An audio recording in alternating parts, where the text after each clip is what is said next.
네, 오늘은 신약 개발사 에이프릴 바이오 집중적으로 알아보는 시간 갖도록 하겠습니다.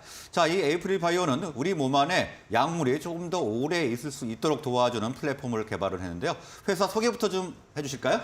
네네. 방금 말씀하신 대로 그 에이프릴 바이오는 2021년에 덴마크 제약사 룬드백에 약 5,400억 원 규모로 약물 지속형 플랫폼 사파를 기반으로 한 후보 물질 APB-A1을 기술 이전한 코스닥 상장사입니다. 네. 이 APB-A1을 기술 이전해간 이 룬드백은 지난해 3월부터 미국에서 임상 1상을 이제 진행을 해왔는데요. 최근에 이 임상 1상 최종 결과 요약본이 공개가 됐습니다.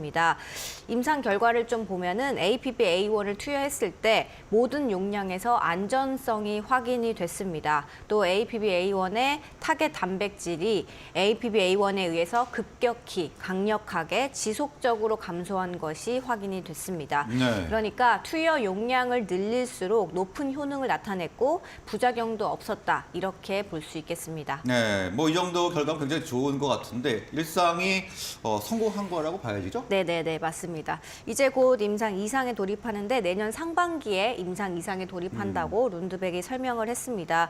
이 과정에서 임상 2상 첫 환자의 이 약물이 투입이 되면은 이제 마일스톤이 들어오는 것도 기대를 할 수 있겠습니다.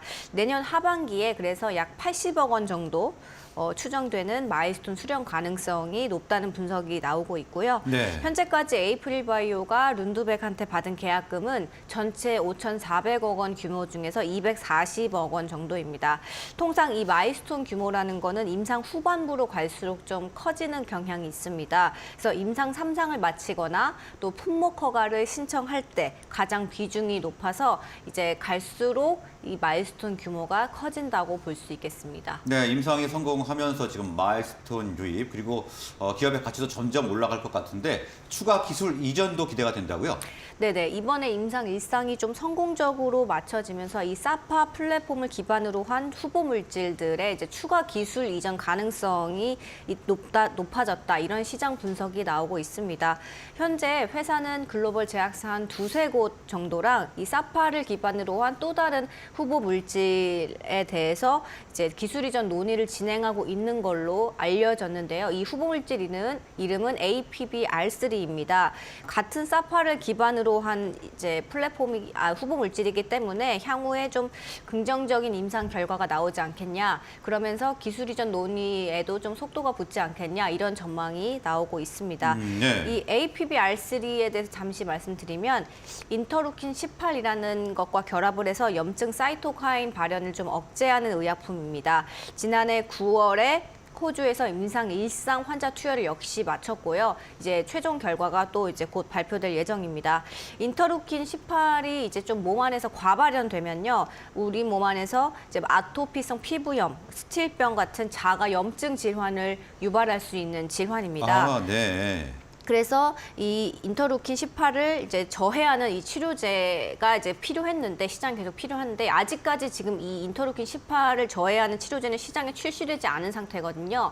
그래서 만약에 에이프릴 바이오의 이 R3가 상용화된다면 계열 내 최초 신약, 흔히 말하는 퍼스트 인 클래스가 될 것이라는 전망이 나오고 있습니다. 네, 그러니까 퍼스트 인 클래스는 굉장히 가치도 높겠네요. 예, 그렇습니다. 기존에 없던 신약이기 때문에 네. 새롭게 시장을 창출하는 그런 개념이라서 시장 가치가 매우 높을 걸로 네. 전망합니다.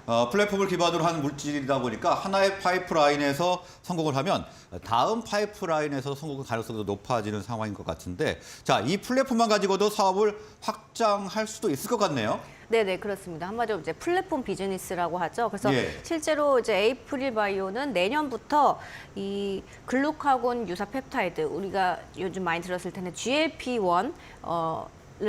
GLP-1이랑 그다음에 항체 약물 접합체라고 ADC라고 불리는 것 그리고 항암제 같은 거에다가 이 사파를 적용하는 이 플랫폼 사업을 이제 본격적으로 확장한다는 계획입니다.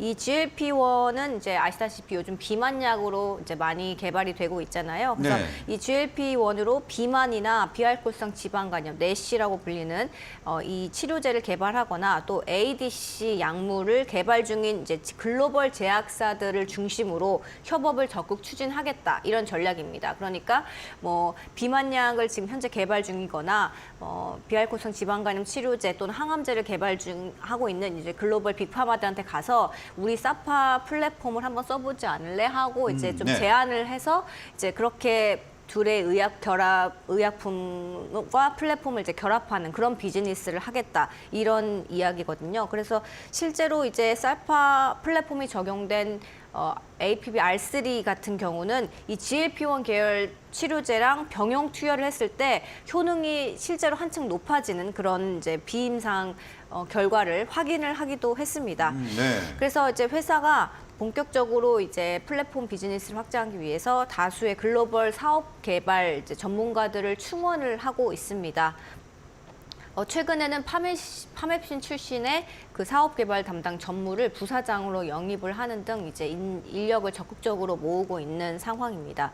회사 측 설명을 이제 잠깐 들어보면 APB A1 같은 경우에 이런 임상 결과는 이 사파 플랫폼에 대한 개념 증명을 하는 이정표가 될 수 있다. 그래서 투자자들이 가장 기다려온 부분이다. 그러면서 이번에 임상 결과가 좀 긍정적으로 나왔기 때문에 앞으로 연쇄적으로 할 플랫폼 사업이라던가 기술 이전 논의 같은 거에 청신호가 좀 켜진다고 볼 수 있다라고 말을 했습니다. 네, 지금 플랫폼 비즈니스에 박차를 가하고 있는 모습인데요.